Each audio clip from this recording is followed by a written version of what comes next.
सर्वांना नमस्कार.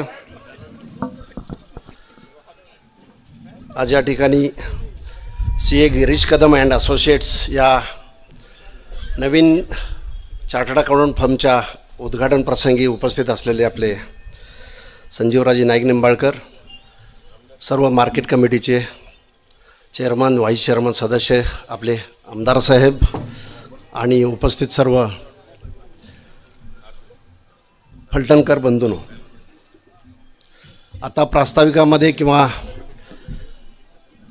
अँकरनी सांगितलं की आज मुधोजी दिन आहे आणि मुधोजी दिनमध्ये 75वा मालोजीराजे दिन ना, हां, 75 वर्षाचा वर्धापन दिन साजरा होतो आहे आणि त्यामध्ये आपले चार्टर्ड अकाउंटंट गिरीश शिकलेला आहे. मुधोजी हायस्कूलमध्ये बरेचसे जे शिकलेली मुलं आहेत ते फार हुशार आहे, ते माझ्या लक्षात आलेलं आहे. कारण माझी बायकोसुद्धा मुधोजी हायस्कूलमध्ये शिकलेली आहे. ती किती हुशार आहे हे लक्षात आलं की मला हुशार व्हावं लागेल. मी अडाणी होतो सुरुवातीला, पण एक नावलौकिक कमवलेलं आणि सांस्कृतिक वारसा लाभलेले फलटण शहर आहे आणि फलटण शहरामध्ये मी 1995 सालापासून प्रॅक्टिस करतो इथं. त्यावेळेला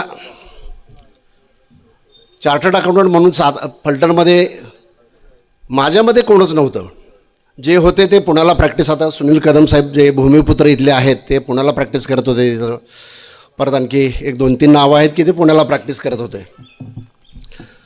परंतु आत्ता आपण 2-4 नावं पाहिलेले असेल, स्टेजवर बसलेले असेल, आवटे असेल, सुजय कदम असेल, त्यानंतर आत्ता गिरीश आहे किंवा आता पाटील म्हणून नाव घेतलं, हे सर्व आपल्या ग्रामीण भागातली मुलं चार्टर्ड अकाउंटंट या व्यवसायामध्ये परीक्षा उत्तीर्ण होऊन, एवढी अवघड परीक्षा उत्तीर्ण होऊन, पास होऊन आपल्या सेवेसाठी सादर झालेले आहेत.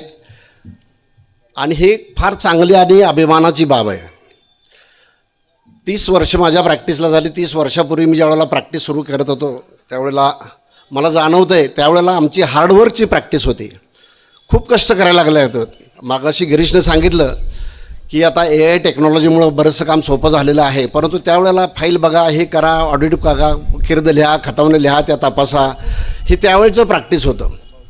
आणि त्यावेळेला मोनोपॉली जी होती ती फार सातारमध्ये जर सांगायचं म्हणलं प्रॅक्टिसमध्ये तर आपण अल्पसंख्याकामध्ये मोडत होतो त्यावेळेला चार्टर्ड अकाउंटंट. आपला समाज म्हणतो, थोडंसं समाज हा चुकीचा शब्द वाटेल, पण ज्यावेळेला मी ऑफिसमध्ये जायचो एखादं काम घेऊन त्यावेळेला मला 1-1 तास वेटिंग करावं, इन्कम टॅक्स ऑफिसरच्या समोर बाहेर केबिनच्या बाहेर बसायला लागायचं. फक्त काय द्यायचं असतं, पॅन कार्डचं ॲप्लिकेशन. हे त्यावेळची माझी परिस्थिती 1995 आणि ज्यावेळेला मी आज जायचो, सर ॲप्लिकेशनवर फक्त ॲक्नॉलॉजमेंट पाहिजे, त्यावेळेला तो चिडायचा. 2-3 वेळा असं माझं इन्सिडेंट झाला. तुम्हाला उदाहरण काय सांगतो, थोडंसं 2 शब्द लांबवणार मी, पण प्रॅक्टिकली एक्सपिरियन्स असणं गरजेचं आहे. त्यावेळेला 5 दिवस मी सलग जात होतो. 6व्या दिवशी ज्यावेळेला त्यांनी मला ठोकलं, हे केलं, दटावलं, त्यावेळेला मी डायरेक्ट गेलो तिथं. त्याची कॉलर धरली त्यांच्या केबिनमध्ये, उचलला, तू बाहेर ये फक्त, तू म्हणलं बस, माझे पेशन्स संपलेलं आहे, मला फक्त पॅन कार्डचं ॲप्लिकेशनवर सही पाहिजे होती, मला तुमची ॲक्नॉलॉजी पाहिजे होती. ऐकलं नाही त्यावेळेला मराठा माझं रक्त जागा झालं. आणि त्यानंतर ज्या वेळेला मी इन्कम टॅक्समध्ये जायचो त्यावेळेला माझी पहिली एंट्री असायची. म्हणजे हा फरक पडतो. आपण कुणा नादाला लागत नाही. जारांगे पाटील मी नाही आहे, पण तरीसुद्धा सांगतो पण थोडंसं असं सुद्धा प्रॅक्टिस करावं लागतं.